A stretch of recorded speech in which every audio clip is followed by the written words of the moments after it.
C'est une scène désormais classique dans les rues de Tokyo.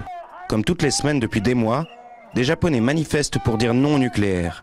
L'accident de la centrale de Fukushima a fait réagir une partie de la population qui s'intéressait jusque-là très peu à la politique. Je manifeste parce que si les citoyens ne se font pas entendre, le gouvernement ne changera pas. Bien sûr, je ne pense pas qu'on puisse arrêter du jour au lendemain. Mais peu à peu, je voudrais qu'on se passe du nucléaire. Des milliers de manifestants encerclent ici le Parlement, débordant la police qui tente de les contenir, à tel point que même les organisateurs sont surpris de l'ampleur du phénomène.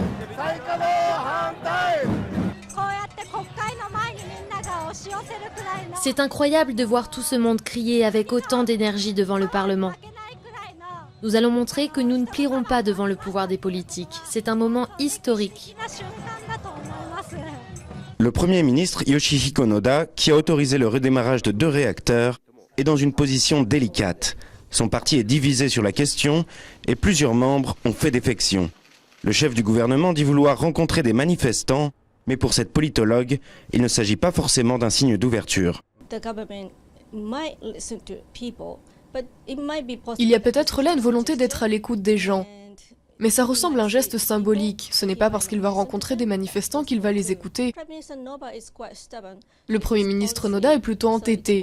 Et d'autres membres de son parti démocrate pourraient s'en aller. Et dans ce cas, pousser Noda à la démission.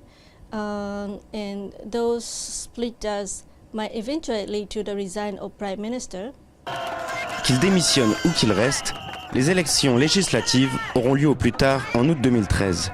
Pour de nombreux analystes, ces manifestations auront une forte influence sur la campagne et feront du nucléaire un enjeu crucial.